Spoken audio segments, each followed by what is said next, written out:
How can we create personal algorithms to help us say yes just to the right opportunities and say no to the ones that are not aligned to what we want from the future?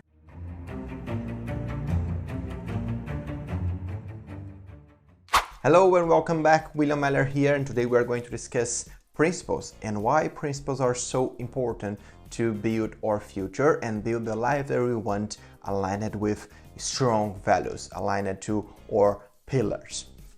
Principles are the fundamental pillars that defines who we are. They are the fundamental beliefs that shape our actions, our emotions, or even the way we communicate with people and the friends that we make over the time.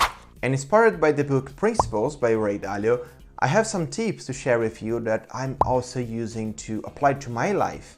And as I mentioned at the beginning of the video, I always know when I should say yes or no to some opportunities that arrive to me. Ray Dalio says in the book that your principles are like your best friends. They are going to communicate with you to help you understand what is happening in your life and how those things are aligned or not to what you want from your future. I also mentioned that this is like a personal algorithm that helps us to know when something is good or not to ourselves. So let's say, for example, if one of your principles is to have a stable financial life. Every time that a new opportunity arrives in regards to money or where to invest your money or where to use your money, you should think how this is aligned or not with my principles.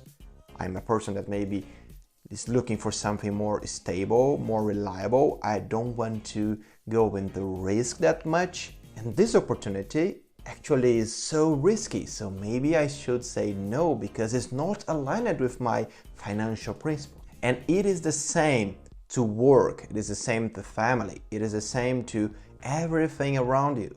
Your principles should be the things you define when you say yes or no, when you go for something or when you hold on and say no because it's not going to be good for you. Maybe it's a good opportunity, maybe it's a good thing, but not good for you. Do you understand the difference here? So the way to define your principles is by reflecting. It's by doing some reflection about who you are and what you want, what is your purpose. And once you do this reflection, you can follow these 5 steps that I use to myself. And I reflect about that every single year, to be honest, because my values and my principles should not change over the time. But maybe some of my beliefs or some of the facts that I got when I defined my principles changed and I need to do some adaptation. So the step number 1 is to reflect about your values and your principles. Once you know that, the step number 2 is to understand what brings you satisfaction or fulfillment in life.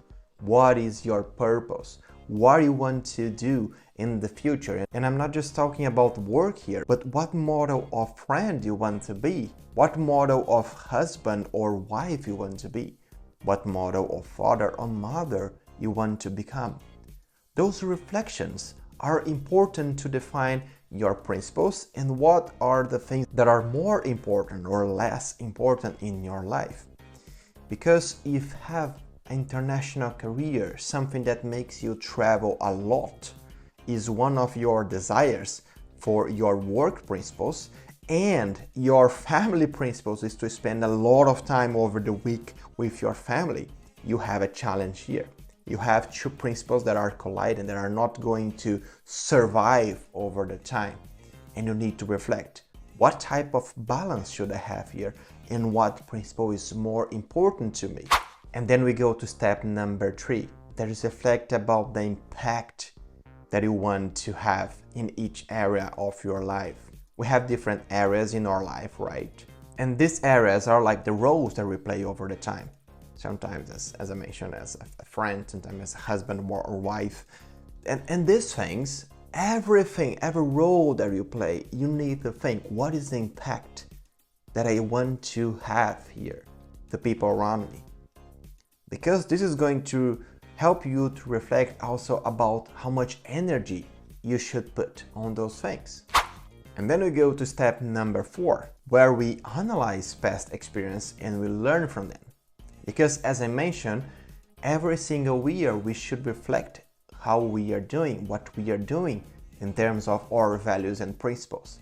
A lot of people define the year goals or what they want to achieve each year, not reflecting about who they are and what they are doing in their lives, connected to where they want to be in the future. And this is a problem because this gap between where you are right now and where you want to be in the future is exactly the space where you need to dedicate energy, going to new projects, going to new initiatives and new stuff that is going to open doors, open windows, and help you to move from where you are right now to where you want to be in the future, to your purpose. And once you do that, you can move to step number 5. That is living your life with adaptability, but staying connected with your values. So once you reflected about what you are doing, what you need to do in step number 4 and go to step number 5, you reflect how you can make changes in your life, but still be connected to who you are and what are your values. When I got the opportunity to move from my home country, Brazil, to another country, Sweden, I did this reflection.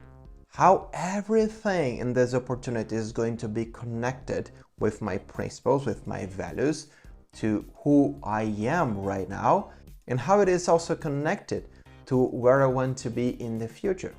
So saying yes to the opportunity was quite easy because my personal algorithm to make decisions in life, it was already helping me to understand and to reflect what are the impacts, the good ones and the bad ones from this opportunity, and how this is going to help me to open other doors that will help me to fill the gap between who I am right now and the person that I want to be in the future.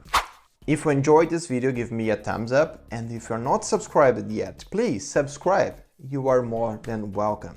Thank you for watching another video. See you.